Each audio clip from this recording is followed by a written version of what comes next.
എപ്പോൾ കഴിക്കണം, എങ്ങനെ കഴിക്കണം, എന്ത് കഴിക്കണം എന്ന് പറഞ്ഞു തന്ന നേതാവാണ്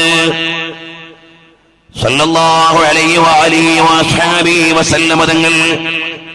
പ്രിയമുള്ളവരെ, ക്യാൻസർ എന്ന മഹാമാരി എന്ന നമ്മുടെ നാട്ടിൽ നമ്മുടെ എല്ലാവരുടെയും ഇമ്മീഡിയറ്റ് റിലേഷനിൽ ഒരാളെങ്കിലും ക്യാൻസർ പേഷ്യന്റ് ഉണ്ടല്ലോ. ക്യാൻസറിനെ കുറിച്ച് പറയുന്ന നല്ല ഒരു പഠനങ്ങൾ മുഴുവനും ഇത് ഭക്ഷണത്തിൽ നിന്ന് വരുന്ന രോഗമാണ്, നിങ്ങൾ ഉപയോഗിക്കുന്ന ഭക്ഷ്യപദാർത്ഥങ്ങളിൽ നിന്നാണ്. എന്തൊരു കഷ്ടകാലമാണ് നമുക്കുള്ളത്.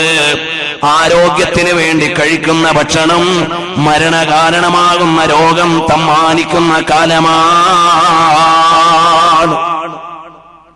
നമുക്ക് ഭക്ഷണങ്ങൾക്ക് യാതൊരു ക്രമവുമില്ല, ഒരു നിയന്ത്രണവുമില്ല. ബഹുമാനപ്പെട്ട ഇമാം ബുസീരി തങ്ങളെ പിന്നീട് അത് വിശദീകരിക്കുന്നുണ്ട്.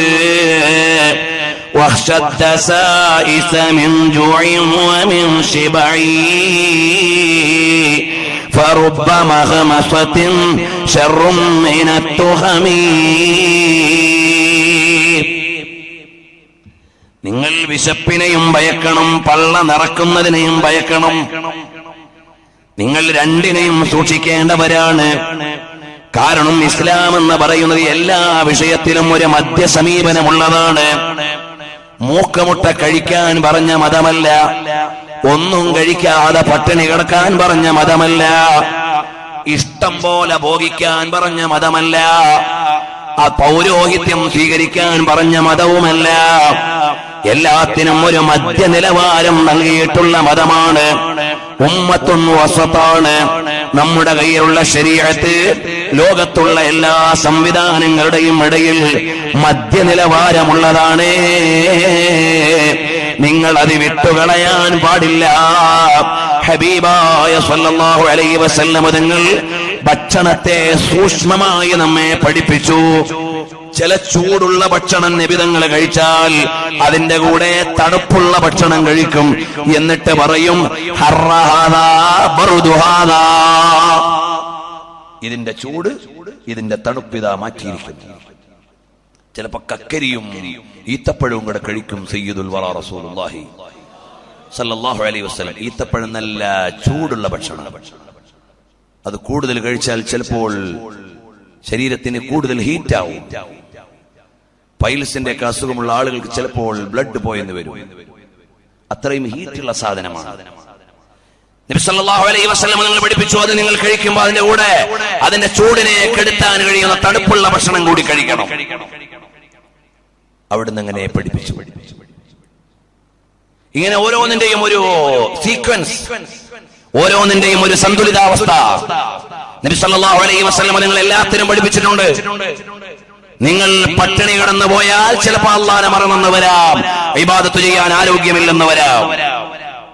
മൂക്കമുട്ട കഴിച്ചാൽ ചിലപ്പോൾ ഉറങ്ങിപ്പോയെന്ന് വരാം, നിസ്കാരം നഷ്ടപ്പെട്ടു പോയെന്ന് വരാം. മധ്യനിലവാരത്തിൽ നിങ്ങൾ നീങ്ങിയാൽ എല്ലാ കാര്യങ്ങളും നടക്കും.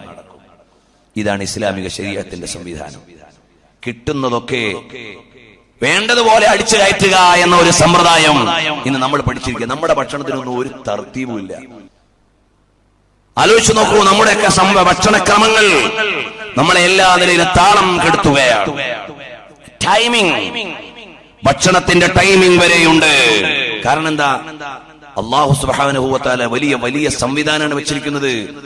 നിങ്ങൾ എല്ലാ ദിവസവും സാധാരണയായി 9 മണിക്ക് നാസ്ത കഴിക്കുന്ന ആളാണെങ്കിൽ നിങ്ങളുടെ ആമാശയം ആ 9 മണിക്ക് ഭക്ഷണം സ്വീകരിക്കാൻ റെഡിയായിട്ട് ഇങ്ങനെ നിൽക്കുകയായിരിക്കും. ചെല്ലുന്ന ഭക്ഷണത്തെ ദഹിപ്പിക്കാനുള്ള അസിഡിറ്റിയോടുകൂടി കാത്തിരിക്കും. അപ്പൊ 9 മണിക്ക് ചെല്ലുന്നില്ല, ആദ്യം ഒരു കാളൽ, പിന്നെ അത് റിക്കവർ ചെയ്യും. നിങ്ങളുടെ വിശപ്പിനെ കൊന്നു.